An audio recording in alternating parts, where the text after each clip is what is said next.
Hi, it's Craig, and trying to go outside and do another Mavic review because I've got those new ND filters that I want to show you. Of course, like usual, if you look at those tree branches, it is windy as hell out there again today. So that might be an issue. But good news, before I go here and freeze my buns off again trying to use the Mavic with ND filters, I thought, wouldn't it be nice if that thing I ordered like 3 weeks ago from Amazon, that's the full-size tablet holder, would show up in the mail? So I just went out, checked the mail, and what do you know? It was there. I'm gonna cut in here on the original intro that I shot yesterday and just say a couple extra things that I didn't get to say. So this episode is gonna be about the ND filters and how they work out with filming, and just a little foreshadow of what you're gonna see. It's much, much better. There's still a couple of jitters, but not, I don't believe, because of the camera with the ND filters. I think it's every time I use tap to focus, which is the first time I've used tap to focus on one of my episodes, and I'm changing the angle that the thing's flying, it turns a little quickly, and at the end, when I hit return to home, the drone stops a little quickly. And this has been a problem I mentioned in episodes before, that when the drone stops too quickly or turns too quickly, in the cold, the gimbal isn't soft enough or nimble enough to move quickly enough to compensate for the fast movement of the drone. So there's a couple of shutters, but I think they coincide every time I use tap to focus. This is the first time I've used tap to focus in any of my episodes. It's a really cool feature because then you can just tell it to go somewhere straight, and then you can focus on just moving up and down the gimbal and moving the camera around to focus on what you want to focus on without having to worry about flying. So the second thing I wanted to show you, or I do show you in this episode, is I got my new full-size tablet holder for my controller. And a little foreshadow again, it works out pretty well, with the only exception that the tablet's kind of heavy and it does pull down on the arm a bit, but you'll see that in the footage. And finally, stick around to the very end of the episode. It wasn't part of yesterday's videography, but right after my last episode, when I showed you about all the stuff I got in my, my professional Mavic kit, one thing I was a little questioning was whether these prop guards would be useful or not. I called them bush guards, and somebody in the comments said, you probably don't want to use them in the bush, because these things can get hung up on branches, and let's say you're 30 feet in the air and all of a sudden you clip a tree, this gets hooked on a branch, and now your drone is hanging 30 feet in the air, and it's pretty hard to get it down. So good point by the commenter that said that, and I can attest to the fact that that actually did happen. I took my drone that same day, the light was getting low, it was like 4 o'clock, I went out, so I got time for one little flight through a trail since I already had the bush bars already on, and as you saw from that episode, they're a pain in the butt to get on and off. So I thought, since they're already on, I'll shoot a quick go down the path through the forest and see how it works out. Like that commenter said, I actually clipped a long piece of like a vine or a weed or something, got caught in the prop started spinning around, yanking on the vine, pulled it right into the tree, into the ground. The drone does not give up. This thing's tenacious, because even though it was all twisted around this vine, it just kept trying to take off. Even though it had hit the ground, it tried to take off, and then the vine would pull it back down and hit the ground again. It was a nightmare. I had to do the emergency stop to kill the motors, and it actually cracked one of my blades, which was unfortunate. But the footage from the drone is missing. So when I got home and I looked, I didn't have an SD card in my drone anymore, which was weird because I'm pretty sure I put one in, and Mavic never told me I didn't have an SD card in it, and it showed me I was recording. So I'm thinking in the collision, not only did it pop off, one of my legs popped off during the collision, and the SD card just gone. Don't know what happened to it. So I don't have the footage from the drone, but I do have the footage from my Canon camera that I had mounted, showing it flying down the path and showing me brushing it off in the snow afterwards. So that'll be at the very end of the episode, but it does back up what that commenter said, that these are not bush guards. I really don't see me using them that much because they're a pain to take on and off. You have to take the props off. I guess the only time I would ever see anybody using this is if you're flying indoors. And it really is just that, prop guards. Stops the drone from hitting a wall. It's the only reason I could ever see using it.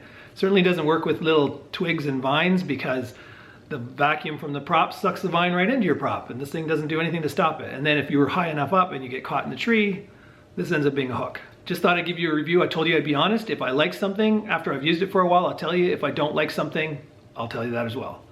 Not a big fan of these prop guards. Am a big fan of the ND filters. Also a big fan of my full-size tablet holder. So all that coming up on this episode. Check it out. Okay, real quickly. So this is the full tablet holder contraption. So what it is just take this out here, piece of plastic, little grates in it, fits in where your phone would fit normally. You just pinch that in the controller, And there you go. Now the thing I was concerned with was that the weight of the tablet would be so heavy that this thing would just eventually drop, even though there's a little crank there to tighten. There's another crank up here to tighten the angle, and there's actually, this arm can get longer. There's another crank under here to tighten to make sure the arm doesn't get longer. I don't know why you want the arm even longer than this, but nonetheless, here's what I found out though. I'll have to move the camera to show you.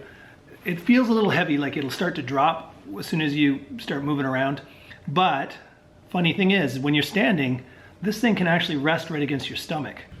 Okay, so as you can see, when you're flying, I can still see over the tablet onto the screen of the controller. And my concern originally of this being so heavy that eventually this little resistance knob wouldn't be strong enough to hold the weight of the tablet. But I was thinking when I'm flying, it's not very hard to have the tablet rest against your chest or your stomach.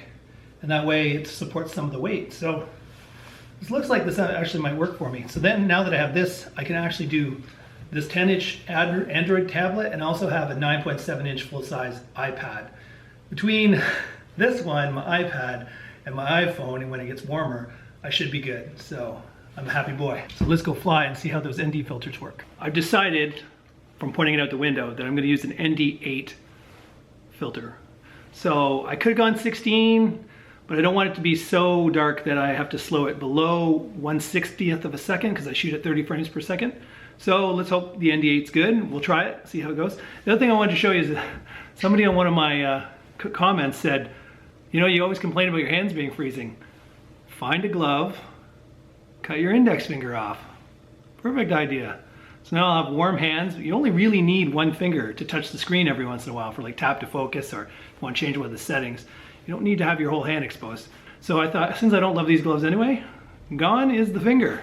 It is super windy out there. I'm sure I'm gonna get some high wind warnings because I went out there to get these gloves out of my car, and yeah, it's windy. So well, I think it's windy. I'm sure way up there 100 feet it is really windy. So I'm just gonna fly around my neighborhood. It's not gonna be super scenic, but we'll see how many jitters and Jello effect we see with the ND filter on. Let's hope it's an improvement.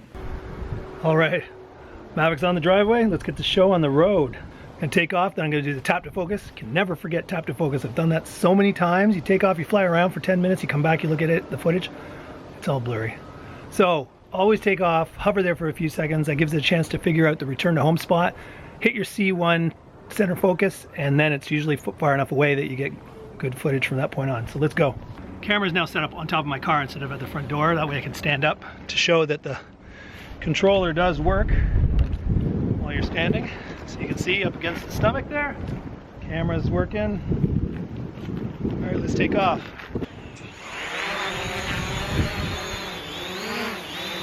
So I'm recording. It's windy, as you might be able to hear.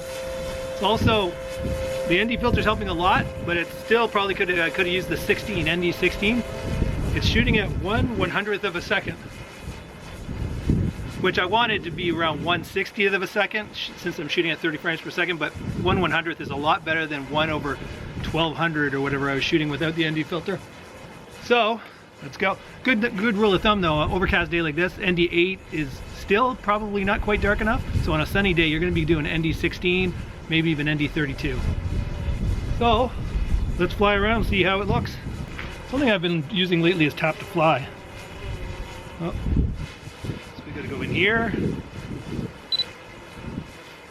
tap to fly.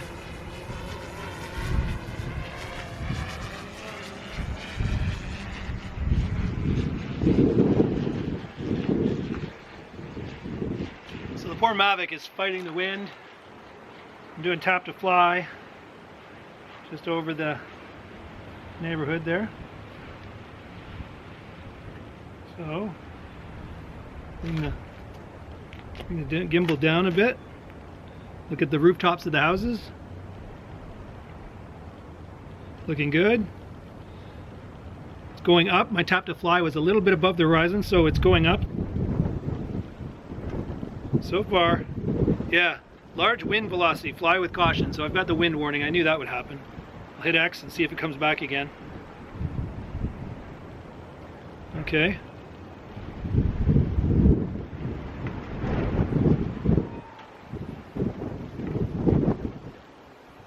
So I'm tapping to the left to turn towards the high-tech buildings there.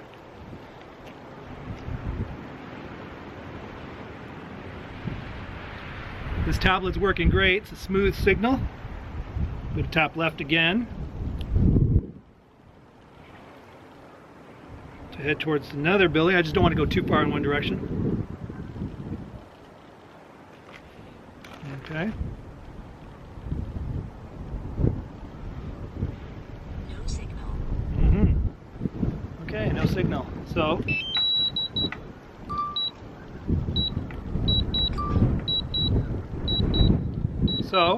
because it's lost signal, just to be, just to be safe, I hit return to home. I now see the feed perfectly. I only lost signal for a split second there.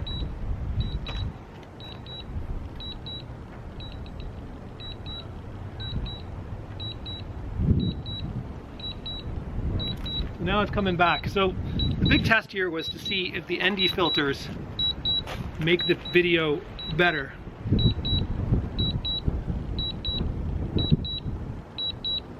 I'm loving this screen because you're not gonna be able to see it if I turn it around anyway, but it's smooth, unlike my 7-inch tablet, which was all jittery, shaky. This one's smooth. I love the return to home feature because you don't have to think about exactly what angle it takes to get most efficiently home. It just flies directly back to you. Things look good. Now it's on my street, it's just over here. There it is right there. Okay. So this is gonna be a short flight, mostly to show you this. Like I said, pretty good setup, where the weight of this is actually against your stomach anyway, so you don't have to worry about the arm being stressed too much. And now let's see how close Mavic gets again to returning home perfectly. It's been doing great lately. I think the trick is you have to hover over the area that you want to land for a few seconds, and then it finds it perfectly. So I'll just move out of the way and see if it comes back to where we took off from. So just so you know, we took off from right there in that dry patch of asphalt, and it is windy. Look at the Mavic pushing around.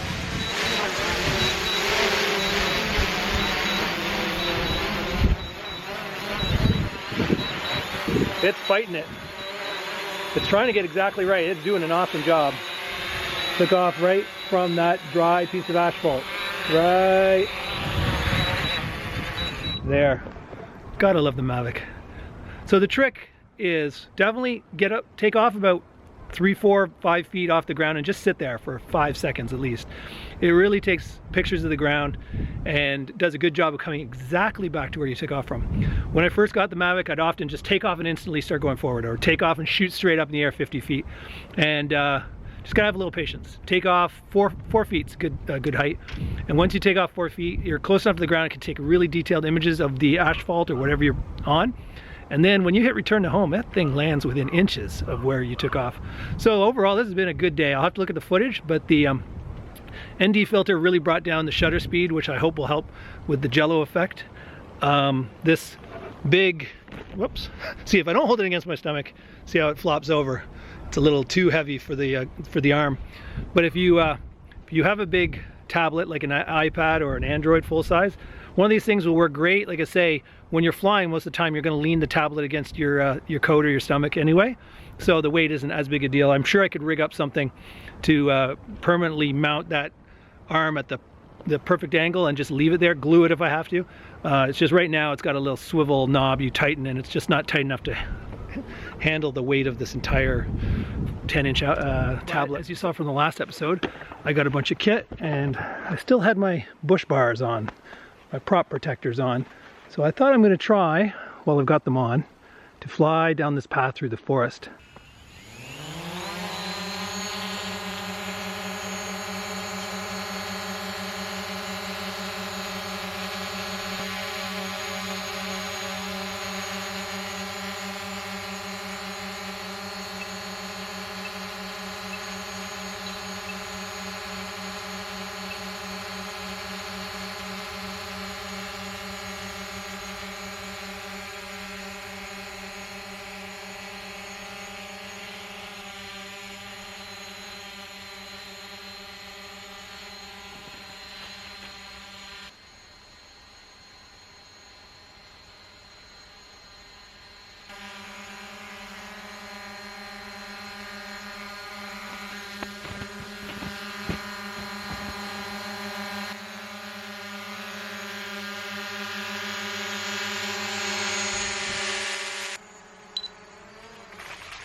Okay, it's not foolproof. The footage will probably show you it caught a tiny little twig that I didn't see from a distance. And now I have snow in my gimbal. Now I'm sure the camera's all wet. Just want to make sure it flies. Oh. One of the landing gear feet came off.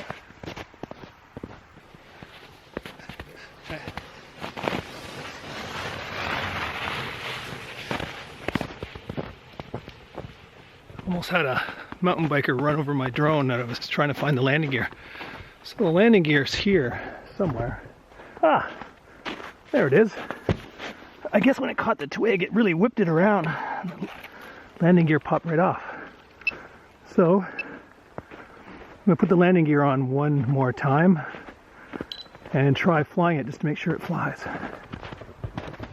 Poor little drone. It's weird because, oh, there you go. Here's the twig. It's kind of like a weed, a dead weed that got wrapped around the motor. Poor little Mavic. Let's try this one more time.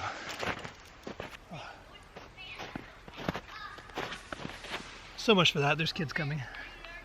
I don't want to spook them by running a drone down the trail. So that might be it for today. As you can see, well, the G7X does an amazing job of making everything look way brighter than it is. Okay, so what did we learn in that episode? We learned that the ND filters are awesome. They fit on perfectly, they do the job that they're supposed to do. Some jitters when I was hitting tap to fly and the drone would switch directions, or when it returned to home and it stopped very quickly. There was shutters at each of those times. When you stop or start your Mavic quickly in the cold, the gimbal's a little frozen and it doesn't always handle it so well. That's more about cold, I think, than it was about the ND filters. So I think they did a perfect job. The holder is awesome because now I'm using my 10-inch Android tablet and it's smooth as silk. Great video feed, so I'm super happy. I'll probably either glue that arm so that it doesn't move or get some sort of zip ties or something to connect between the top of the holder and the little grid of the plastic base. So that should solve that problem. Needless to say, from that last part with the bush bars, they're not bush bars. They don't stop twigs from getting sucked into the props at all. I can't see why I would ever use them now because they're a pain in the butt to put on and off. Other than if you're one of those people that like to be in a RC club and you fly around in a gymnasium with other people and you're worried about bumping into walls or anything else. I don't know. Some weird reason you'd ever need to have prop guards, but I wouldn't bother with those. I don't think I'll probably ever put them on again. Even if I ever plan to fly down that trail again, I'll put it in tripod mode and I'll just fly like this. No prop guards and just be really careful. Another thing I learned from that too is if you're going down a trail in tripod mode, don't stand in one spot and let the thing get farther and farther away from you because you can't see the little twigs, and Mavic's little sensor things won't catch a little twig that's just off to the edge, so it doesn't know to avoid it either. So follow your drone. Go in tripod mode as it's going down the trail, just walk behind it. Simple. So that's that. So that's the end of the episode. If you liked it, click like. If you haven't done so already and you want more videos from this channel, hit subscribe. Special thanks to the patrons that help support the channel. It does get expensive when you start breaking drones and breaking props and breaking cameras and breaking other things. Over time, I'm going to need to replace all that and it gets super expensive. So thank you very much, patrons, for supporting me. If you'd like to support the channel, go to patreon.com/cruisingoffduty. That's pretty much it. So I'll catch you on the next one. Until then, safe cruising.